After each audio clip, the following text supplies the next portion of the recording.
Sekarang saya akan buka dulu dengan sebuah video. Mari kita tonton bersama-sama.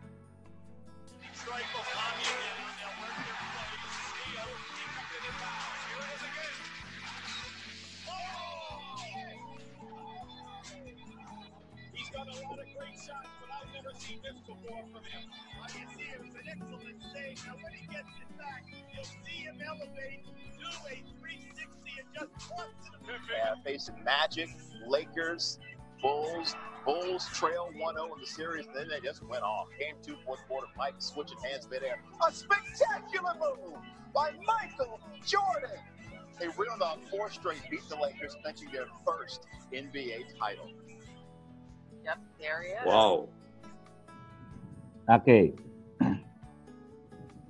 Bagi teman-teman yang belum kenal Michael Jordan, Michael Jordan ini arguable itu masih bisa dipertentangkan sih, katanya the greatest basketball player in the world gitu ya, walaupun sekarang banyak dibandingkan dengan LeBron James, dibandingkan dengan Kobe Bryant yang baru meninggal kemarin, kalau di masa lalu mungkin dengan Kareem Abdul-Jabbar, siapa lagi yang satu itu yang lebih tua saya lupa. Tetapi kalau dibuat vote gitu ya, sebagian mayoritas memilih Michael Jordan sebagai the best, the greatest basketball player. Dia ini memiliki 6 rings. 6 ring itu 6 cincin kejuaraan NBA, 91, 92, 93, 95, 96, 678, 96, 97, 98. Karena ada 2 tahun dia vakum main baseball gitu ya. Nah, the interesting question-nya begini. What makes Michael Jordan being Michael Jordan? Apa yang membuat seorang Michael Jordan menjadi Michael Jordan yang menjadi the greatest basketball players?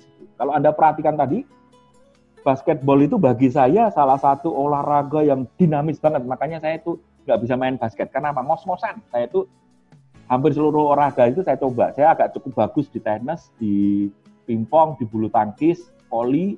Tapi kalau basketball, aduh saya give up deh. Karena apa? Dinamikanya anjrit lah bilang, dilarang sama KPI kalau ngomong. Maksudnya dinamikanya itu terlalu mengerikan bagi lari, mundur, wah pengalaman, itu luar biasa lah basketball menurut saya. Nah, Anda bayangkan seorang Michael Jordan lagi dribbling, tadi ada ya, tahu-tahu dihadang, dia bisa berbalik ke kiri ke kanan, memindahkan bola kiri kanan sambil terbang gitu, sambil lompat. Yang paling terkenal misalnya sambil mundur ke belakang shooting, itu bisa dilakukan pindah kiri kanan. Dan hebatnya Michael Jordan ini selain the best offensive player, dia juga the best defensive player.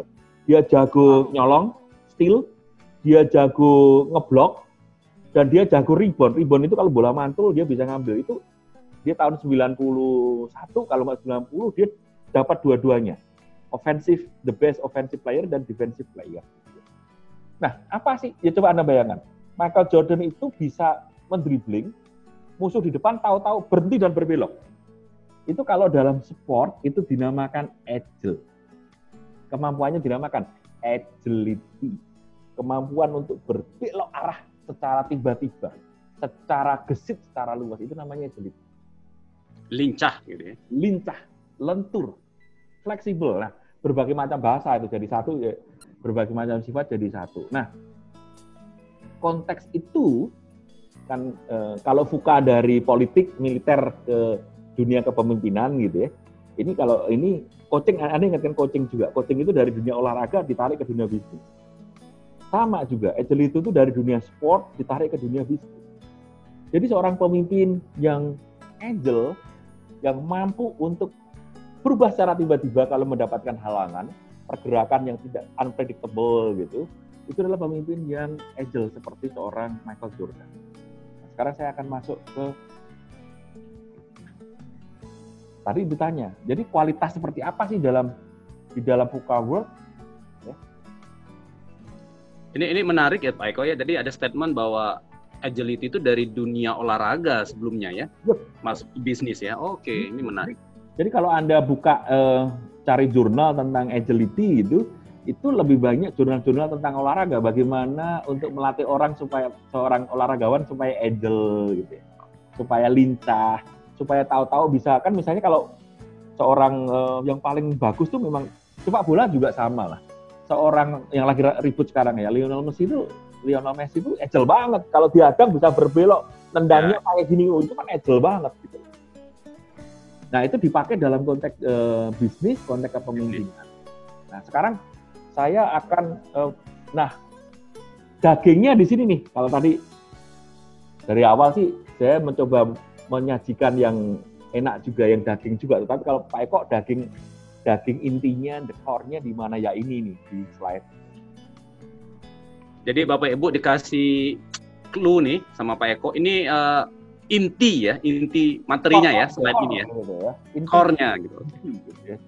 Jadi kalau Anda perhatikan, Anda kan pemimpin ya, apakah organisasi di rumah atau departemen segala macam, kan memimpin ini.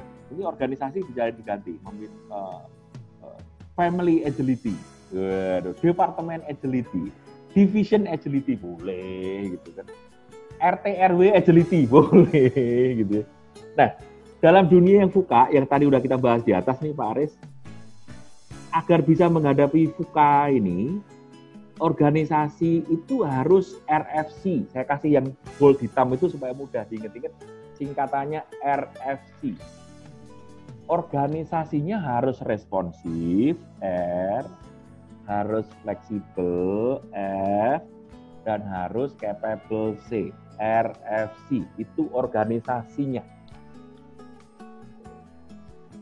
Isinya apa? Ntar kita nggak bahas ini, kata Pak Aris waktu ketemu dengan saya, Pak itu nanti Pak Eko nanti itu bagian berikutnya, mungkin kalau webinar berikutnya. Jadi saya nggak bahas di situnya ya.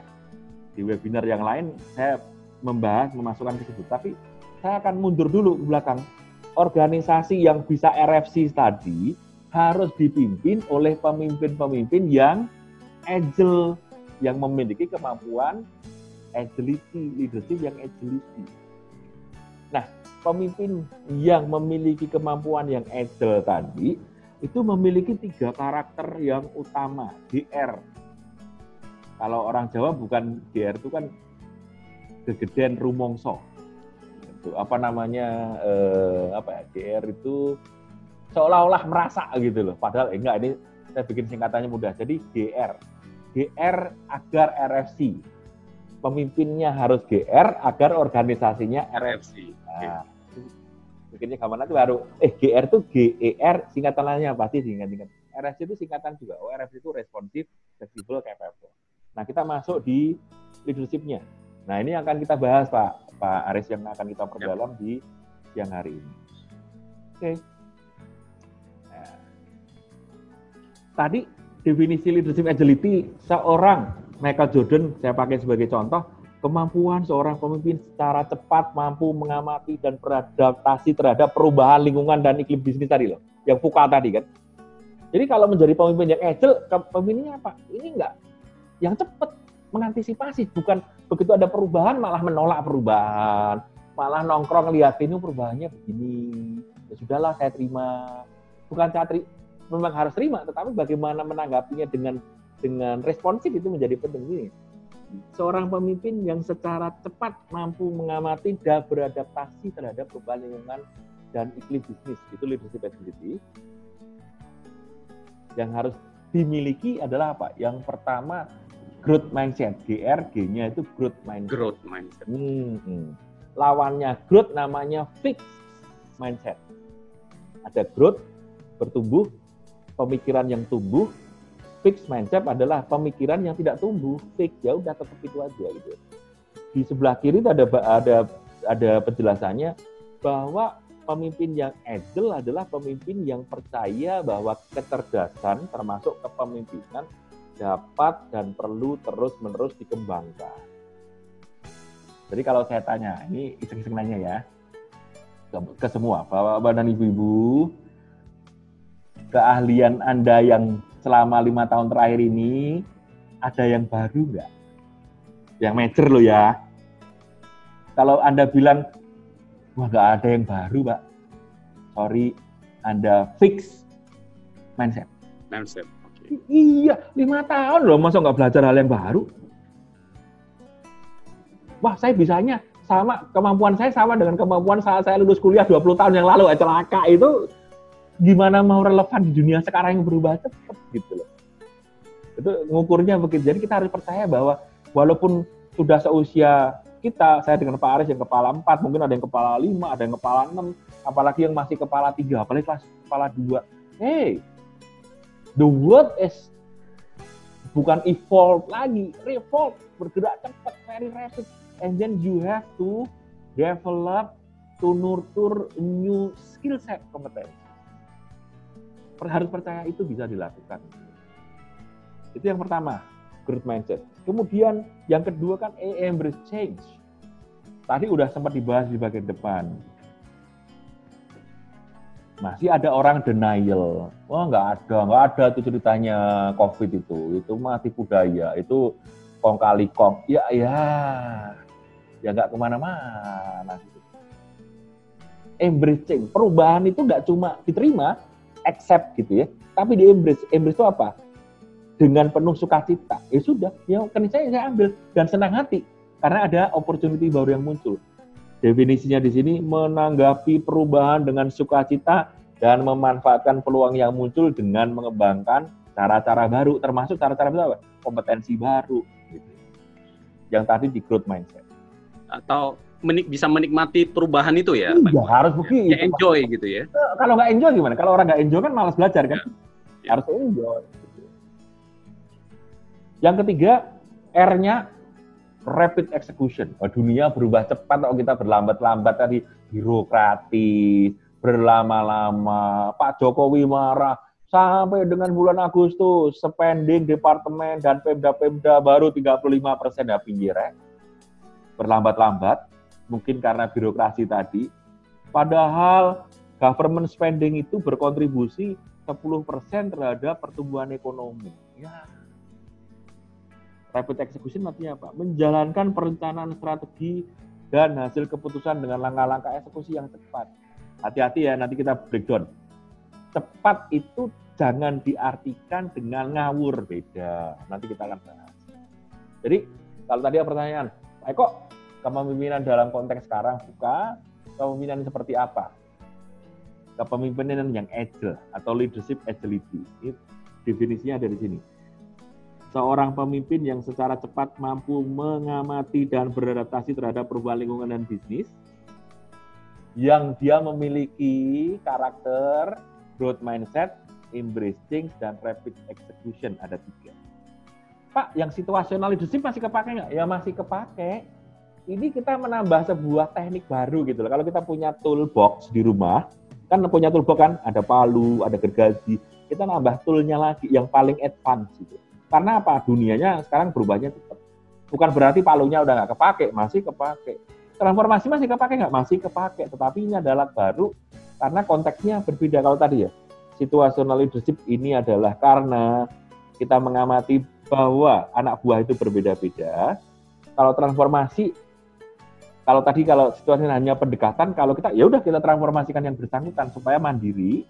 Nah, kalau leadership agility atau agile leaders adalah apa? Karena dunianya yang berubah cepat. Jadi 3-tiganya dipakai, dipelajari. Lanjut. Pak Eko, bentar mau nanya. Sorry, balik sebentar GER yang tadi. Ya. Nah, GER ini secara hierarki apakah harus dimulai dari growth mindset dulu, lanjut ke yang kedua, ketiga, atau diizinkan mulai dari nomor 2 dulu, atau seperti apa? Oke. Saya kembalikan bertanya ke Pak Aris ya.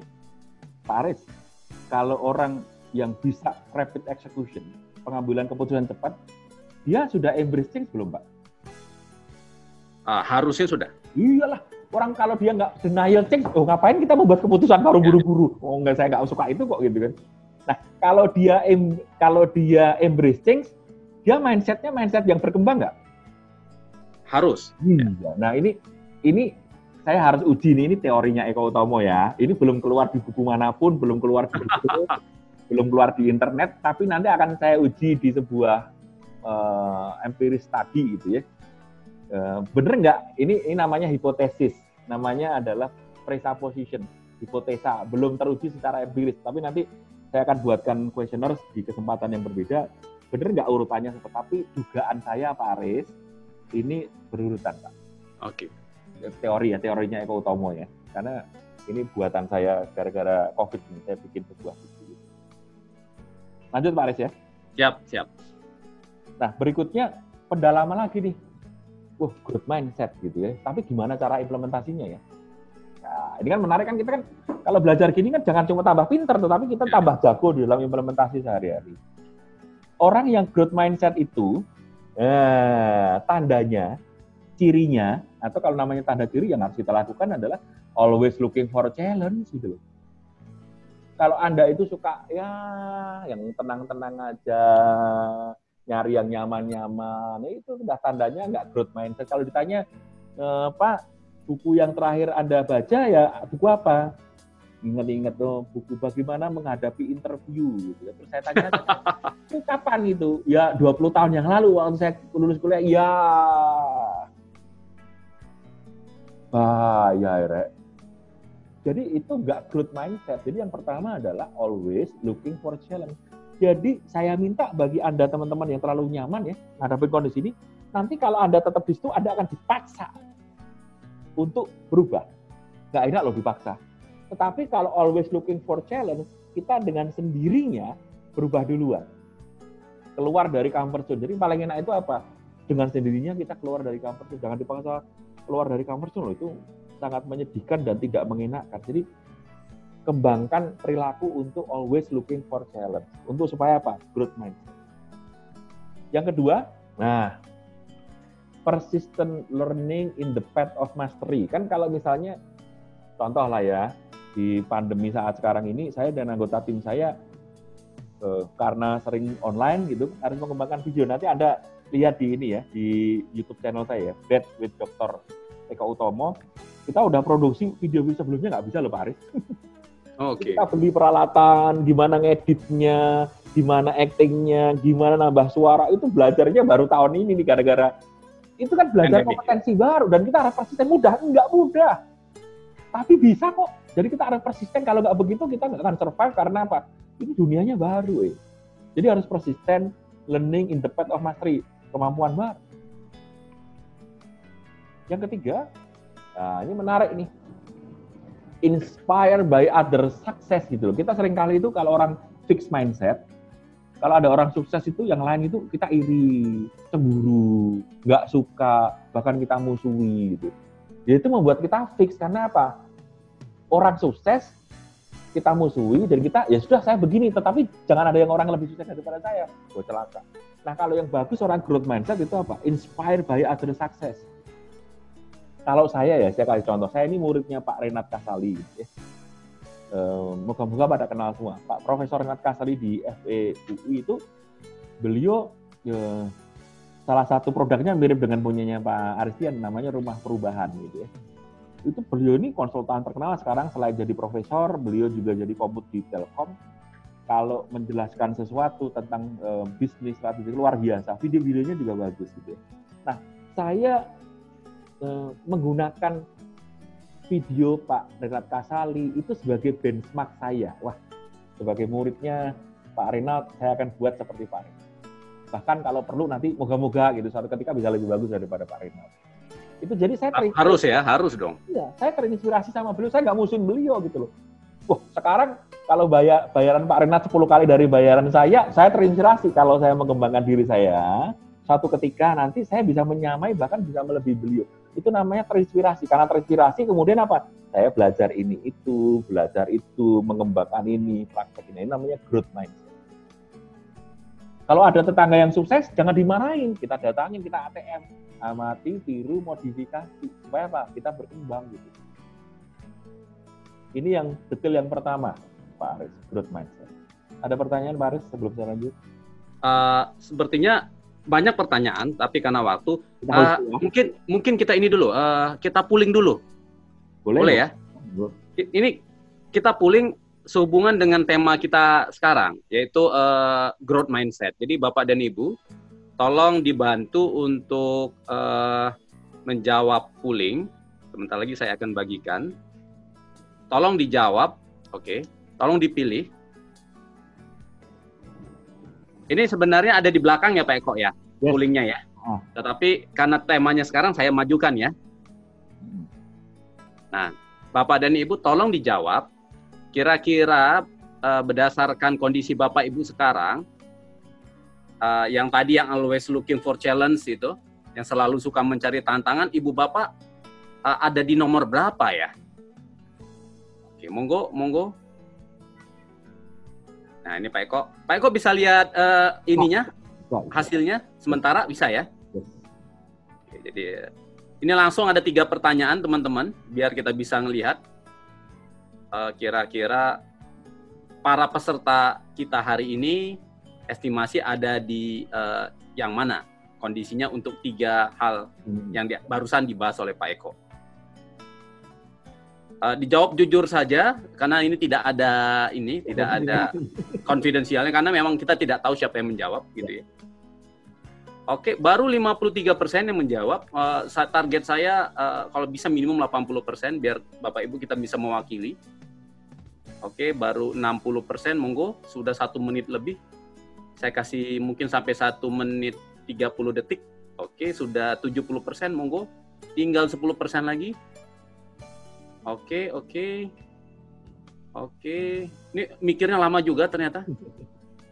Oke, saya stop ya. Sudah 75% saya stop. Saya end poll. Oke, kemudian saya bagikan hasilnya. Jadi Pak Eko, izinkan saya membaca ya.